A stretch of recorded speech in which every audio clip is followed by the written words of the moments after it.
Communism is vicious. Marxism is evil, and I know this firsthand. The Senator's new book is called Unwoke, and by now we hope that you are familiar with the term woke and wokeism.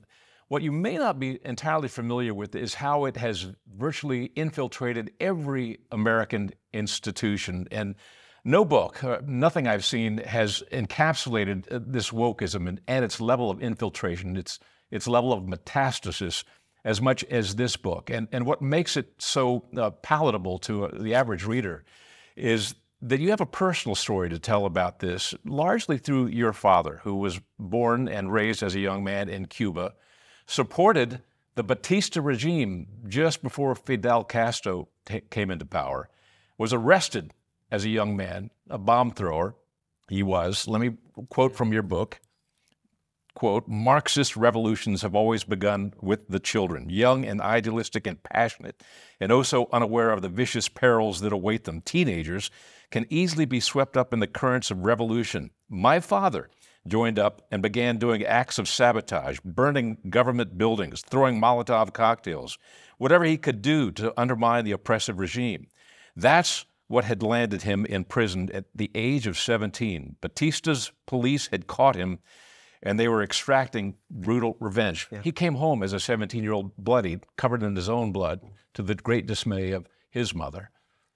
Well, he did, and that family story, all of us are the product of our family stories, and that for me has been profoundly impactful on who I am today. Communism is vicious. Marxism is evil, and I know this firsthand. You know, my dad was 14 when he joined the revolution in Cuba, when he joined up alongside Fidel Castro. At the time, he didn't know that Castro was a communist. He was just fighting against Batista, who was corrupt. But as you described, my dad was thrown in prison in Cuba. He was tortured in Cuba. And when he left, he fled Cuba and he came to America, came to Texas seeking freedom. And the revolution succeeded in 1959. And his kid sister, my aunt, my tia Sonia, she was still there. And she saw what happened, and they discovered that as bad as Batista had been, Castro was much, much worse. And so my tia Sonia began fighting in the counter-revolution, fighting on the other side. And she likewise was thrown in jail. She was tortured, this time by Castro's goons. And you know, there's a story I tell in the book Unwoke. It's right at the beginning, and it's a story my grandmother told me. My abuela, she lived here in North Texas after she left Cuba, but she told me when I was a little boy, she said, when Castro took over, almost immediately, he sent his soldiers into the elementary schools. My abuela was a 6th grade teacher, and she described to me how the soldiers would go into kindergartens and first grades, and they'd tell the little children, they'd tell them, close your eyes and pray to Jesus for candy. And the little kids would do so, and they'd open their eyes and there'd be no candy. And then the soldiers would tell the children, close your eyes and pray to Fidel Castro for candy. And the kids did so, and the soldiers very quietly would slip a piece of candy on each child's desk. That's Marxism. That's who they are. They start with the kids, they start with indoctrination, and their objective is to destroy any and every allegiance to anything, to God, to family, to anything other than the all-powerful state.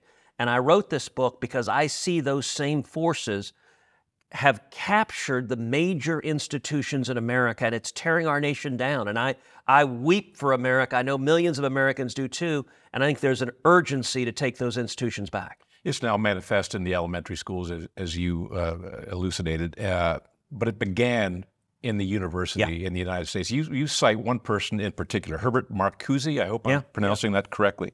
Let me quote again from your book. Marcuse described the strategy in detail in a book published the next year. This is 1972, I believe. He described how leftists would now work, quote, against the established institutions while working within them, but not simply by boring through within, rather by doing the job, learning how to program and read computers, how to teach at all levels of education, how to use the mass media, how to organize production, how to recognize and eschew planned obsolescence, how to design, etc.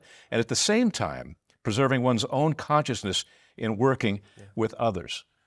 This became an issue for Marcuse that spread and metastasized throughout the university system in this country. So this was a deliberate strategy, and you look at the beginnings of Marxism. Karl Marx wrote the Communist Manifesto, and he viewed the world as an inevitable conflict, as a conflict between oppressors and victims. And he viewed things in socioeconomic terms. So for him, the oppressors were the owners of capital, and the victims were the proletariat, the working men and women. And the solution that Marx advocated was the violent revolution of the proletariat to overthrow the oppressors and then to use government power to forcibly reallocate and redistribute wealth from the oppressors to the victims. Now, if you look at the history of Marxism in the United States, you had a period, particularly in the 1960s, when Marxists were trying to use violence. You had the Weather Underground bombing the Pentagon. You had the 1968 Democrat National Convention with violent riots outside. And what they discovered is the American people were turned off by that the violence was not working. They weren't toppling the American government using violent revolution. And that's really when the Marxist theorists, they shifted their strategies, and what they called it was the long, slow march through institutions. And so this is something they laid out in the 60s and 70s, that they were going to capture the major institutions of America. They were going to do it from inside. And they started with the universities. In the 60s and 70s, Marxists began getting tenure at major universities. They began becoming administrators at major universities. And once there, Marxism mutated. So as Karl Marx envisioned it, it was socioeconomic, but one of the first mutations of Marxism was critical race theory. Critical race theory uses the same Marxist frame of oppressor versus victim, except instead of socioeconomic, it's based on race. It's based on the premise that America is irredeemably racist, and the solution that the critical race theorists advocate for is the violent revolution of the so-called victim races to overthrow the so-called oppressor races.